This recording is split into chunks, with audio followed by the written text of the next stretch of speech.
you know, hidden costs Right. in Well, that topic. I wondered if this was something that was already out there. I've done a lot of research and everybody's concerned about it. But even I was shocked at the price of just I work a lot with women that come out of detox. And I've known women in organizations that had to come and do a day program. And I still had no idea that that can run anywhere from $7,000 to $12,000 per person. Yeah, That it's is expensive. it is. So I Wow. have all of the numbers on here. And I find, there's a lot of programs out there right now that are focused on after, so struggling with burnout. And even I had all that, the 28-day program. I have stress, burnout, all of these overwhelmed moms. I was looking into that because I have all of that. And I'm like, we need to get them before they reach this. And women they've been brought up to hold it all and not complain and just do it. And I find it funny because Dad and I were talking the other day about, women wanting to be out of the house and working, and now they're at home too. And I was like, well, there's such an emotional load at home that sometimes they need that release, and maybe that's what was going on. So there's a huge thing. Anyways, I've put together a program for prevention, and I'm just putting it together now. A much more simple one is everybody has these programs for after burnout and meditation and breath, and we want to get it before that. And I'm like, well, what about nutrition and sleep and water? I think those are the things. So but I'm going to go ahead and I'm going to go through this with you, and hopefully, I'm sorry, everybody. I don't know why Zoom asked for a password. I ran this, I think, a month and a half ago, and a couple of you were still coming on. So I apologize. I didn't get a hold of you sooner. Thankfully, I got Jessica's email and she got on. So I'll go on. So before we start, there's a few questions that I want everybody to reflect on. And right now it's Jessica. But there's nothing to notice or nothing to share. Just notice what you're feeling when I say these things and reflect on other people that you might notice. So, team leaders, that's where I'm coming with this as well. What stressors are normalized in our workplace that may quietly push people toward unhealthy coping? When was the last time someone on my team struggled, but I didn't see it until it became a problem? Have I ever been functional at work while struggling personally? How did it show up to others? I know with me, I was very irritable and I was kind of high strung sometimes. How confident do I feel recognizing early stress or coping patterns before performance drops? And what does effective support look like before someone asks for help? I'm just going to get this out of my way here. Oh, technology today. I apologize. I'm just going to move this over here so I can see what I'm doing. Actually, let's just minimize this completely. Okay, so today we're going to talk about something that affects employees and organizations more than we realize, and it's the hidden cost of burnout and unhealthy coping in the workplace. We'll focus specifically on women's mental health, stress, and patterns of alcohol use, and what early intervention can do to prevent crisis and improve both well-being and organizational performance. It's not always alcohol, but I feel that it's being missed or shied away from. How many times do we go for drinks after a stressful day at work? Some of them take that home with them. I know that from experience. So I'm really passionate about this topic because I've experienced it from every angle in the organizational life, whether it's coping mechanisms like alcohol or the drive to overachieve. I never missed a deadline, and I was processing hundreds of invoices a month and doing contracts and all sorts of things. I was still burning out. I've been a team lead, worked alongside others who struggled, and tried to bring awareness where I could. One thing I've noticed is that even leaders can freeze in high pressure moments, forgetting things they normally wouldn't, or being surprised by their own reactions. It's a powerful reminder that stress and overwhelm don't just affect teams, they show up in us physically and mentally, no matter our role. And, I was thinking about team leaders quite often, and it wasn't until one woman, and she couldn't make it, had mentioned team leaders. And I want to thank her, she'll know who she is, for bringing that to my forefront of the mind, because it does start with the team leads. Absolutely. The employees down below, well, she's not doing it, why should we? It's almost like a family dynamics, kids and adults. Not that I'm meaning disrespect, but that's the way it's going to be. Burnout is increasing at alarming rates. It's been going on for years. I mean, as soon as women started entering the workforce, and I think that you can agree with me, raising children, the emotional load, the physical load, sports, all that kind of stuff interfere. Most team leaders and employees don't see the warning signs until it's already a problem. Patterns seen more often in women balancing work and caregiving are using alcohol, overachievement, and food to manage stress, sometimes without realizing it. A little story on this: when my son was 1, I relapsed and I started drinking again. It was a very dangerous situation. Again, single mom, child drinking. Nobody knew. So this is something that this is why I'm passionate about bringing their awareness. My son was not protected. Nothing happened, but that's beside the point. So these coping patterns often fly under the radar until the impact is visible in performance, health, or team dynamics. My experience went from alcohol to overachieving, but thought that was life and normal. Single mom, everyone else can do it. I'll show them. And everybody does seem to be calm and normal until you start talking to them. Anyways, we'll go on to what does hidden coping actually look like in the workplace? Some women are what we call functioning burnout, just like a functioning alcoholic. I don't know if anybody's heard that term before. That was what I was termed at years ago. And so this is what I'm thinking of right now. They show up every day, appear fine, but are internally overwhelmed. They may cope by drinking, overworking to avoid emotional load. They'll shut down entirely. And that's what I call the freeze or dissociation or quiet quitting internally. It's just like a give up that they're not even aware of. And this is the thing. This is why leaders can't see it, because the employee isn't seeing it either. I remember once I was asked, or it was mentioned, that I was overwhelmed or seemed overwhelmed. And I thought that I was just doing my job. But no, I was at the near end of a burnout.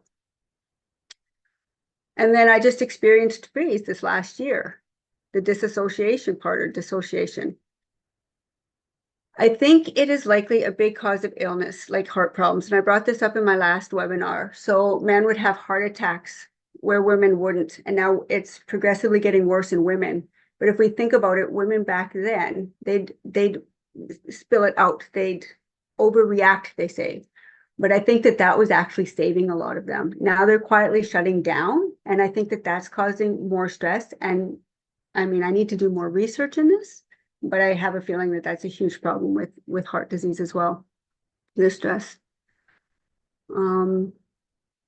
So these behaviors hide the real problem until performance or health suffers. Head down, quiet, emotionless. They may have always been this way. They may have already come in traumatized or whatever, like this might be who they are. Or some may have been open and fun, and now they're all of a sudden quiet, and they're just trying to get over things. And those ones are easier to recognize. So I had a client who seemed to handle everything at work, but at home, she realized she was relying on nightly wine just to sleep. To everyone else, she was managing, but inside her system was exhausted. And then another example from experience after quitting the use of alcohol was feeling accomplished. So the overachiever who appears focused and has it all together, and you may see signs of overwhelm and maybe some irritability, I used to call myself the caffeinated squirrel who couldn't remember where she stashed her nuts. Like I was like a whirlwind. I felt it, but I couldn't stop it. Never missed a deadline, but was showing signs of overwhelm and forgetfulness. These coping patterns aren't just personal, they affect workplace outcomes.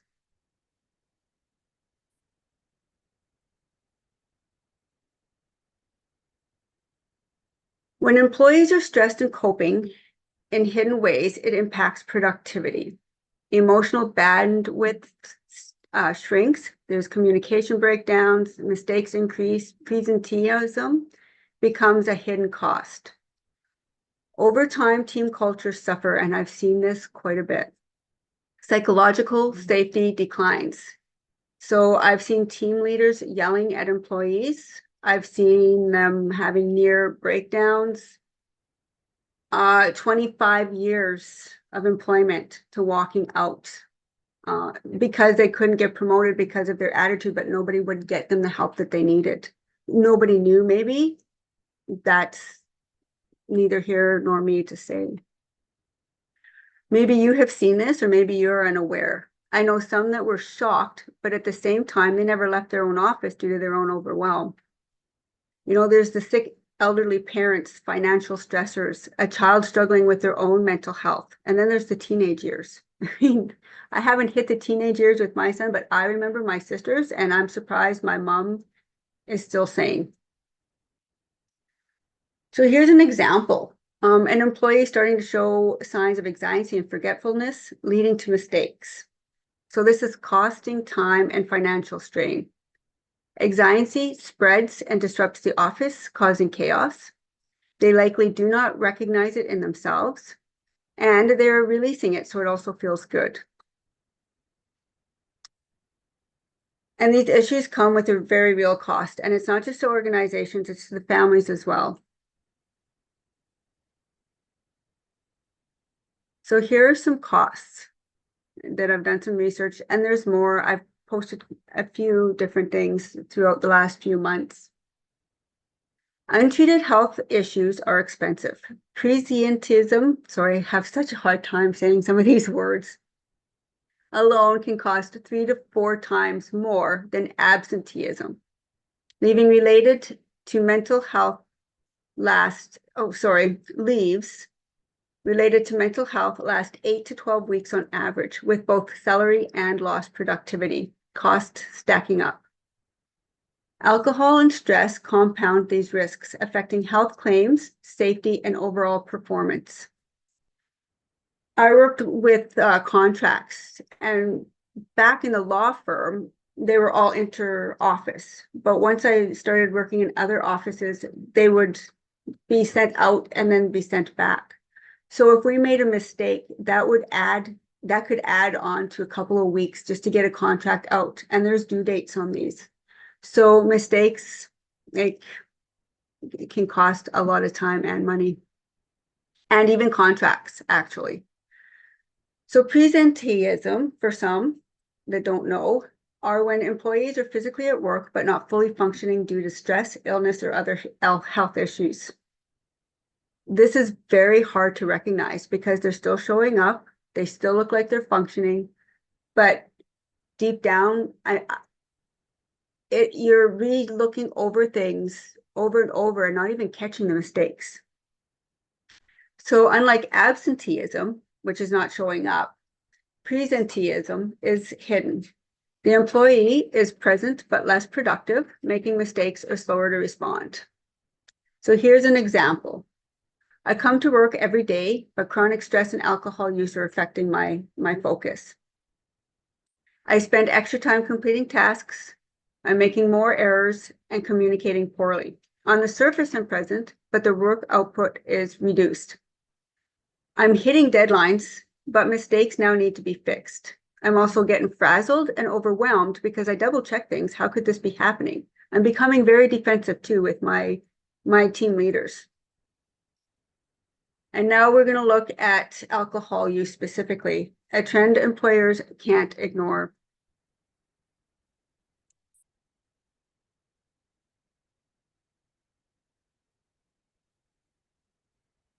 So these are the numbers that are just recent. There's so much more out there that I've been looking for. This is North America mainly. Alcohol use has increased as a coping mechanism, but it's just one of several patterns that we see. Again, I'm going to repeat: overworking, emotional eating, withdrawal, scrolling on the phone.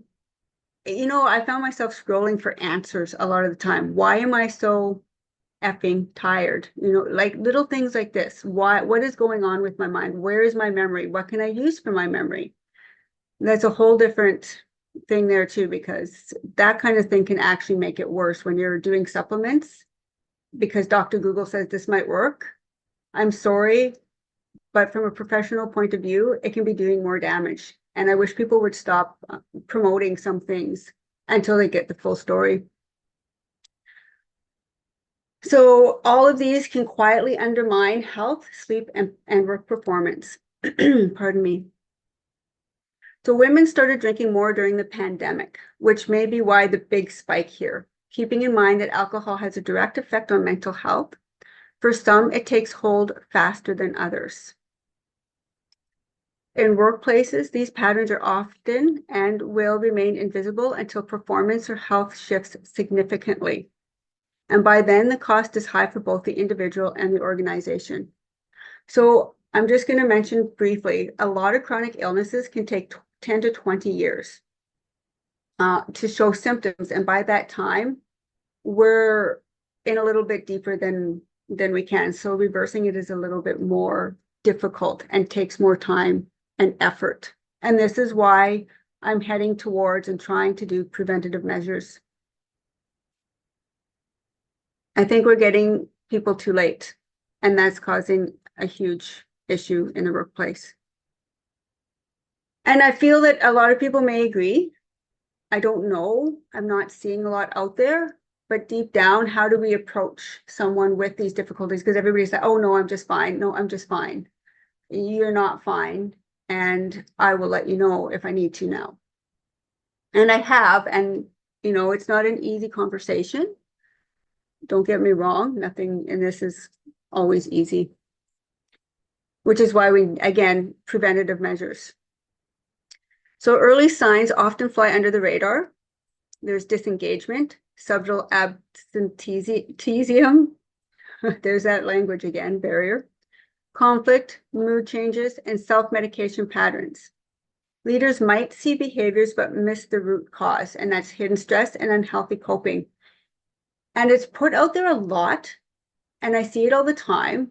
The team leaders and organizations have to, you know, that it's showing that they're at the focus of it all. I believe it starts at home.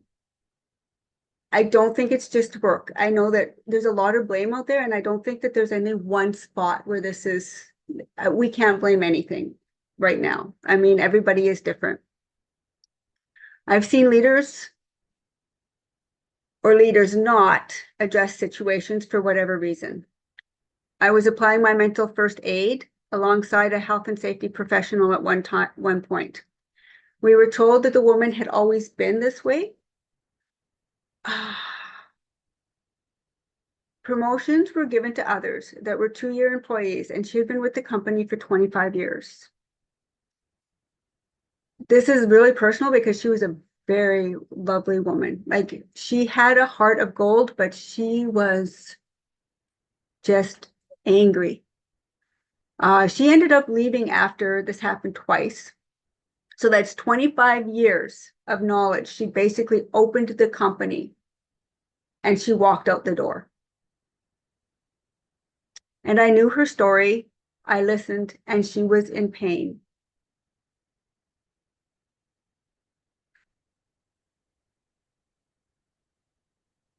Investing in early intervention pays off.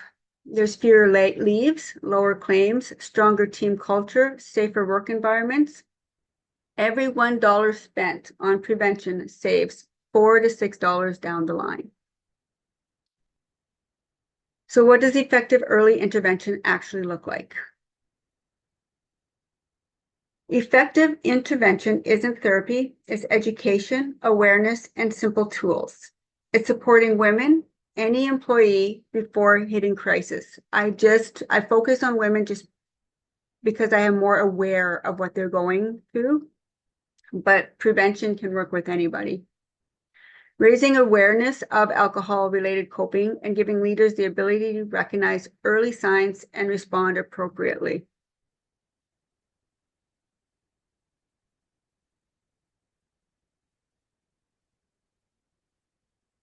Effective intervention isn't therapy, it's education, awareness, and simple tools. It's supporting women before crisis hits, raising awareness of alcohol-related coping, and giving leaders the ability to recognize early signs and respond appropriately. My work focuses on helping women build a strong foundation for everyday well-being. That starts with the simple but powerful basics. Just hydration, movement, play, eating better. These are small, practical habits that make a huge difference in how we handle stress and energy day to day. Once those foundations are in place, we layer in tools for emotional regulation, resilience, and meditation. But I honestly feel that we need the basics to be solid because that's what makes lasting change possible. I see a lot on meditation. I see a lot of, grounding and breath work out there. And for me, I didn't want to fit in that time for that. It was taking away from me. It was actually making me more uptight. So I practice awareness with what I'm doing at the moment, which is something completely different.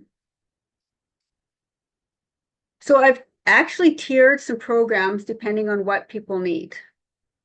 The programs are flexible and ongoing. Women can access support as they need, join group calls, or check in individually. It's all about building practical skills that grow with them over time. Of course, I'm not singling out men. I find women and men have different needs, and there's a lot of shame around alcohol with women. And so that's why I do separate coaching with women. And I like to call it mentoring, not coaching. I find that there's a difference, and I just prefer the mentoring. I think men and women coming together in a burnout program might benefit and bring awareness to what each other's pain points are, or just for the essential health of each other.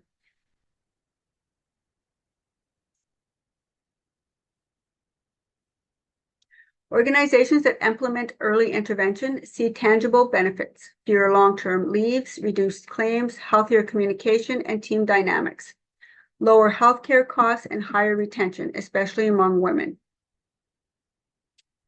Again, they just have more to juggle. Caretakers at home, elderly parents, emotionally juggling with kids, spouse, work. I have a friend right now whose mom is at late stage Alzheimer's. And when she was telling me that on the phone, she laughed that nervous laugh. Well, this is also going to be a grandma whose daughter is struggling with the pregnancy and may lose the baby. Her sister is sick, but how many people know what that person is juggling with? So she's taking care of everybody. She's got no time for herself. Her kids are growing, but now she's gone from the mom to, helping her dad's already in a home, but now she's, the mom's going to have to go. And we don't know the struggles. So I was going to go into other areas. I do have a 60-minute workshop designed to raise awareness without requiring personal disclosure. This covers stress, early signs of burnout, and the connection between stress and alcohol or other coping mechanisms. It's simple, practical tools. It's a safe preventative step and a chance to pause, reflect, and take action before things escalate. So from there, participants explore the tiered programs depending on what their needs are. So one would be for the burnout, and another one would be if they were struggling with coping mechanisms like alcohol. That being said, after I had put this together, I am just going to show my face again. Well, I'll just finish up here. I've come up with what I find a way better solution. It came after this. Burnout and unhealthy coping rarely start as a crisis, but they often end as one. If we support women earlier, it protects their well-being and organizational stability. Early intervention is one of the simplest and most cost-effective investments an organization can make. I am going to open up the floor if you have any questions, Jessica, and then I'm going to go on to a solution that I have come up with. I'm just going to close all this up here without closing you, I hope. Just bear with me. I can't work the Zoom. You can start asking while I'm trying to figure out what's going on here.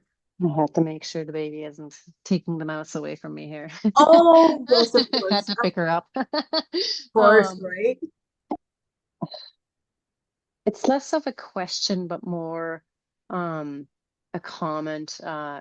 Like you're saying that you're specializing more, in like towards women rather than men. And I think that's important for especially like management and leadership to you know, be trained in as well. Like I'm currently still a student in the health and safety program, and um, two of my classes kind of go into the fact that we all communicate differently, right? And pick up information differently. And I think it's very important to, kind of relay that to leadership and management, that hey, there's one way of approaching a man about, this issue, and then there's a completely different way of approaching a woman regarding this issue, right? Like there's definitely different communication styles that need to be taken into account when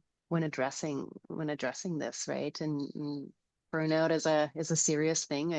I know my current like construction manager, he went through it, throughout a different job, and one of my coworkers went through it in a different job, and it happens so quick, and it, it really isn't something that I find is addressed enough yet, considering where we're at with the awareness of what it is. I feel like there should be more workshops about on how to, like you say, early prevention and recognizing the signs, and like trying to keeping those costs to a minimum, you know.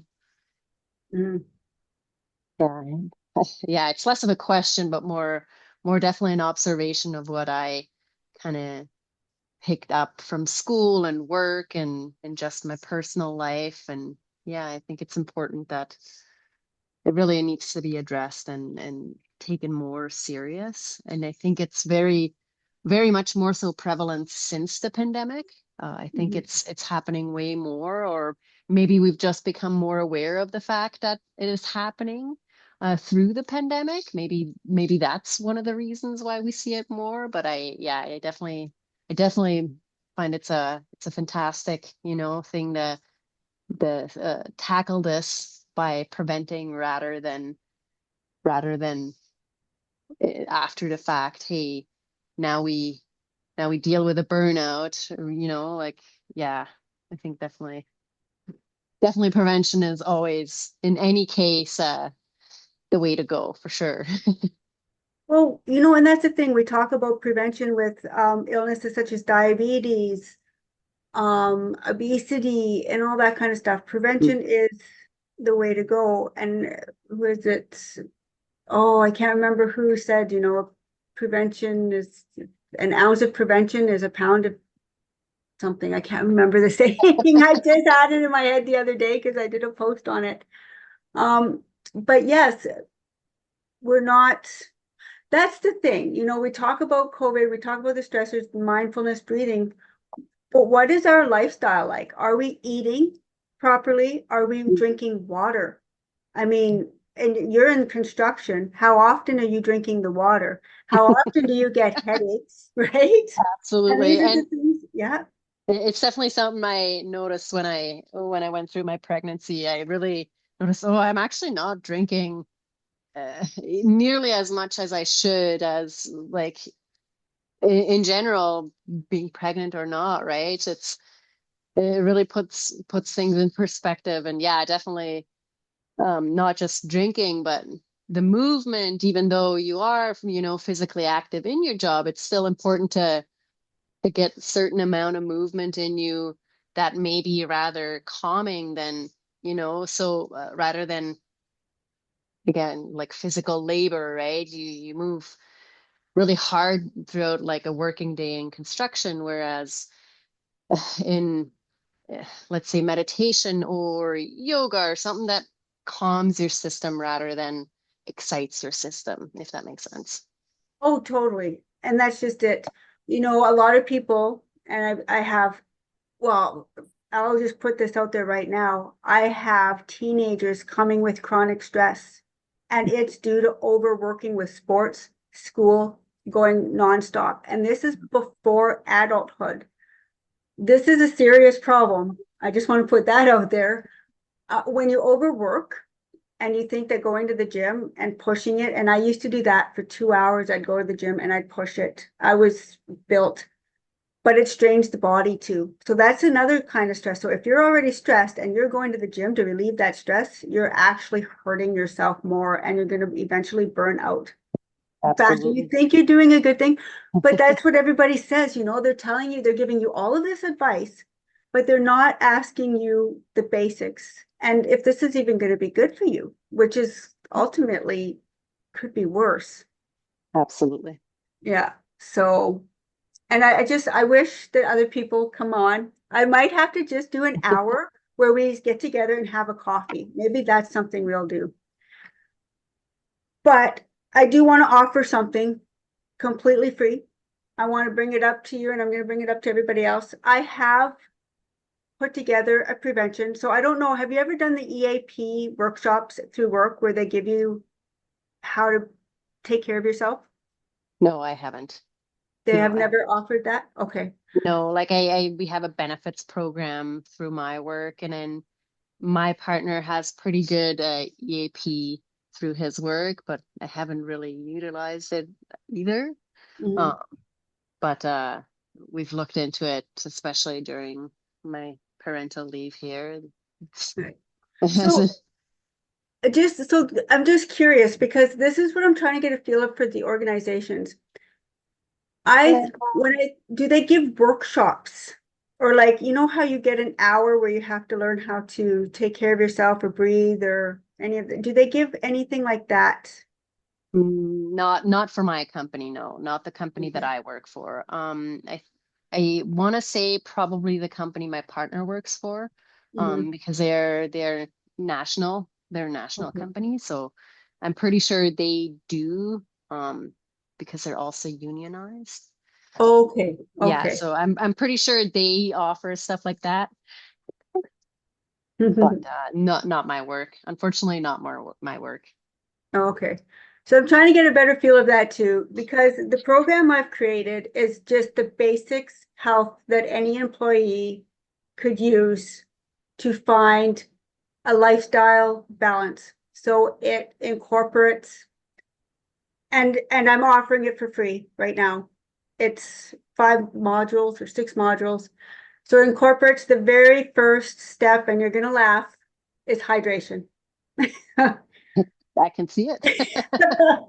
The very second step, I think I no sleep is the last one. I'd love to put sleep in. Proper digestion. And this is where, so when people are in burnout stage, they're always complaining about pains and being tired. Pain cause is from inflammation, and typically it's from eating the wrong foods and there's no digestion in the foods. Then we do the third step, which is physical activity, all small moves to show employees. So this is something that they can work on throughout the offer to the employees anyways. Then we have the nutrition, and that includes a menu plan for a month that you can adjust. Then there's quality sleep. And then we end with, I call it awareness. I do awareness, other people do mindfulness, but how to just do the breathing and and I know that a lot of people do the 7-6-5-2 whatever breathing techniques or like that's in there, but I like the box breathing 4-4-4-4. Keep it simple. Yeah. don't need we don't need to remember what number we're on or how many breaths to take in and how many to go out. Just 4-4-4 it. The Army actually uses that. So I have this program that I'm going to offer everybody for a trial. It's free. I just want to get your input on it. I have big 12-week programs and all this stuff for burnout, but I want to know how it makes people feel as a preventative measure. What parts of it you guys know, what parts of you don't, and if it works. And so for anybody else who might be watching this later, if you don't want it, do you know somebody who may benefit from it? So I am going to offer this for everybody to try. For all my programs, I have weekly mentoring calls. So these calls go for the entire duration. So this is a 5-week, plus I'm going to add another 3 weeks because I want to see what it looks like after the 2 months. I do require, well, I don't have to, but I would like a 20-minute talk just to see where everybody is so that I know what kind of tailored help you might need or if it'll work for you. It's free. This is all free. I just want to help people now. I want to bring this awareness out. So yeah, if that's something that you're interested in, let me know. And I'm just getting it all on a Canadian company called Think If It. I don't know if anybody's heard of that. And then what happens is you just go on there. It's just like going to school. You go on at your own time. It's lifetime. You'll have it forever. Download documents, watch the videos that I've created, and then just see if that's something that might benefit in the future. I just want it's kind of like a test run. And then that's about it. Like I said, I wish there was a few more people. I am working with someone who is knowledge and trauma. So this would go into people who are in deeper stages. So there's some, I'm regulated, but there's some places that I can't go with anybody, but I can help. I also am covered by a lot of extended healthcare providers. So if somebody does need me for, say you have digestive issues or you need a little bit more support afterwards, your extended healthcare provider should cover me. It's under extra Medicare. I can't remember what it is, but I'm board certified holistic nutritionist. So I'm covered and I have liability and say hi to the little one. You can put her in the screen if you want. She's See? time for a nap here. Oh, well, I'll let you guys go. No Yeah. worries, no worries. I've been Well, able to keep her calm pretty good. oh, good. Oh, good. Well, I'll send you the information and then let me know if you're interested in it. I mean, it might be something that you can be ready for before work too. Absolutely, yeah. Like I said, there's a menu plan in there. So I have for schools. So I included for family. So there's like snacks for kids' schools and all that and protein to carb and I do menu planning. So yeah, so just let me know. Well, I think you might be interested in. Yeah, I think so. I think so.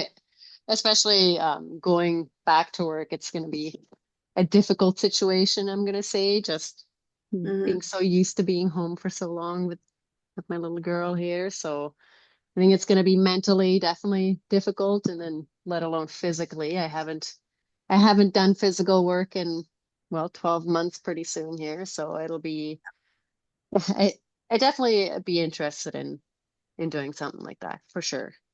All right. I also get yourself into you are into a routine. Say it again, sorry. Do you have a good routine, like a sleep steady yet? Soon? Yeah, we're getting there. We're just in the kind of in the transition phase of willy-nilly naps and bedtime, but we're kind of getting in a routine more and more now, which is nice for us. Good, good. Yeah. All right. Well, I'll send all that information. You guys take care. Have a good nap. You need naps too. Thank you. Absolutely. Thank you Thanks so for, much. oh no, thanks for emailing me. Oh, Of course, technology. it happens. No All worries. Well, right. thank you so much for the invitation, and I'm looking forward to hearing from you. All right. Take care. You too. Bye. Bye.